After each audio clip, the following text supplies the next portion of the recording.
Туура кабыл алышты. Мындан келди Сооронбай Шарипович тараптан достуктан да чындык кымбат деген мамиле болду деп жыйынтык чыгарып турсуңар. Бул жерде дагы бир коомчулукту кызыктырган нерсе, экс-президент Алмаз Шаршеновичтин Сооронбай Шариповичке койгон эч кандай дооматы жок, далили жок. Кайра эле бир ырды кайталап эле Матраимов райым жөнүндө кечке айтып келе жатат. Бул жерде биз юрист эксперттерден сурагандыбызда чындыгында аны кызматтан алганда коррупционер экенин кармалып же болбосо коррупцияга шектүү экени далилденбей туруп ишенбейчүлүк менен кызматтан алынган. Андан калса ал статья ал кишиге тиешеси жок экен, ал орун басар болгондугуна байланыштуу. Ага карабастан эле бүгүн башка мамлекеттик чоң көйгөйлөр артта калып, бизде бүгүн жетишпей жаткан нерселер жана калыссыз саясий куугунтуктар, анын баары артта калып эле кайра эле ошол Матраимовго токтолуп жаткандыгынын себеби эмнеден деп ойлойсуз? Мен Атамбаевтан биротулу Талтайбай бутумду тартып алдым деген дагы ошол Атамбаевдин акыркы билдирүүсүнөн. Сооронбай Шариповго таранганым ошо Матраимовго байланыштуу дегенден болду да. Ушу Матраев менен Атамбаевдин Сооронбай үчөөнүн байланышындагы аралашкан киши катары айтайын мен. Бул 2010-жылы апрель айында болгон. Сооронбай Шарипович губернатор. Түштүктө жанагындай тополоң болуп атат. Бакивчилер баары баяктан кетпей, тейитте жүрөт. Элдик бийлик алмашып атат. Элдик губернатор болуп Сооронбай Шарипович отурду. Бирде кууп чыгат, бирде отурат. Ушундай акыбал болчу ошол убакта. Ошондо барганда мага Сооронбай Шарипович айтып калды. Мына жерден эл Ош түштүк региондогу таможнянын башчысын эл кууп жүрсө, борбордук бийлик кайра дайындап туруп, силер акчасын алып алып, 400 миңби, 700 миң долларын алып алып, кайра дайындап коюпсуңар деп упрек кылды мага. Бажы органдарынын куратору Атамбаев болчу. Мен анан ошол жерден телефон чалып атам Атамбаевге. Бияктан Сооронбай Шарипович ыйлап атат. Эл кууп жүргөн бажычыны сен кайра дайындап коюпсуңар, Кулматов экөөңөр. Мындай болбойт dedi. Бул соцсеттерде жүрөт, азыр деле жүрөт ошол телефон менен сүйлөшкөнүбүз, 8 жыл мурдагы сүйлөшкөнүбүз. Ошондо Атамбаев мага айтып атат. Сен мени коркутпа. Мен айтып атам да, сен Бакиевдин жолуна эмне эле түшүпсүң? Кайрадан эле тыйналып эле дайындамайды баштапсың Кулматовго. Мен ага жол бербейм деп атам.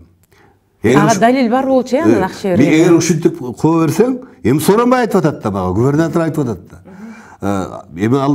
Мен ошону айтып атам. Губернатор айтып атат, акча алып дайындапсыңар деп биз көпүрөк кылып атат. Акча алганын мен көргөн жокмун, бирок ошентип айткан сөзүн айтып атам. Десем, ал айтты, сен мени коркутпа досум деди.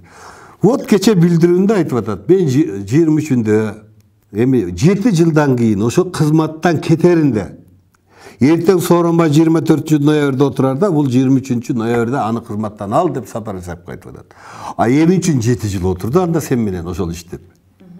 7 жыл сен эмне үчүн ошол кармап отурдуң дагы? Эртең Сооронбай эми кызматка келет дегенде аны ал деп атасың. Вот логика болуш керек да. Эгерде ал ага чейин коррупционер болсо, сен эмне үчүн Сооронбай эртең кызматка келеткенге чейин иштетип отурдуң аны? Вот анан Сапар Исаков ошону бошоткон үчүн ана мына түрмөдө отурат дейт. Сапар Исаковдун ошибкасы. Эмнеге шашабыз? Эртең иммиграция болгондон кийин анан менин оюмча, жеке пикиримче, бул жерде башка нерсе атат да. Эмне үчүн анан ал 7 жыл иштетип туруп анан эртең полномочиясы бүтүп аткан күнү кызматтан ал деп Сапар Исаковго буйрук берет? Эмне үчүн? Значит, Матраевдер айтты, мындан кийин биз жаңы президент менен иштешебиз. Сиз менен иштешпейбиз. Кечирип коюңуз деди.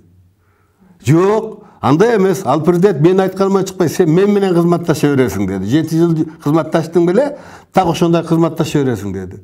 Ал айтты, жок, мен жаңы президент менен кызматташам деди. Вот анда бошойсуң деди. Менин жеке пикирим так ошондо. Юристтер туура айткан. Юристтер туура айткан, жанагы айткан. Эгерде Матраевда кандайдыр бир коррупциялык элементтер болсо, элден бурун сен кылмыш козго, далилде. Анан кийин мындай коррупциялык кемчиликтерди кетирген экенсиң деп ана кызматтан айда. Эми ал жерде ал орун басар болду. Кулматов деген 2 жолу келди. О директор болушу экен. Ал Кулматовдун болгон орун басары да. Кулматов жөнүндө эмне үчүн Матраевди коррупционер дейт да, Кулматовду эмне үчүн коррупционер дебейт анда? Төрагасын. Ошон үчүн Атамбаевдин айткан билдирүүсү ушу өзүн өзү каршы иштеди да. Логика жок. бир мамлекеттик, президенттик, экс-президенттик подход жок. Мен байым, акчам мына жактан, анын акчасынын байыганы кимге кызыкчылыгы бар? Андан көрө элден кечирим сурап, мен 6 жылда чын эле көп кемчиликтерди кетирсем керек. Революциянын максаттарын аткарбасам керек. Эл наразы болуп атат. Камалгандар да наразы болуп атат. Анча менден келсе Сооронбай Шарипович, менин мураскарым катары менин кемчиликтердин оңдо. Мындан кийин мен сага аралашпайм. Өзүң иштеде өзүң жооп бере алдында. Мен элге кайрылам, мен буга аралашпайм деген сөздү мен күткөм. Бирок аны уккан жокмун тилекке каршы. Мына ошондуктан мен бүгүн пресс-конференцияда айттым, саясатчыларга да кайрылдым. Эми ушул мурдагы президент менен анын мураскорунун ортосуна талтайбай, бутугарды бир жакка жыйып алгыла. Же Атамбаев тарап болуп бири-бири көткүлө, айрыкча СДПКнын депутаттары. Же болбосо Сооронбай тарап көткүлө дагы иш кылалы.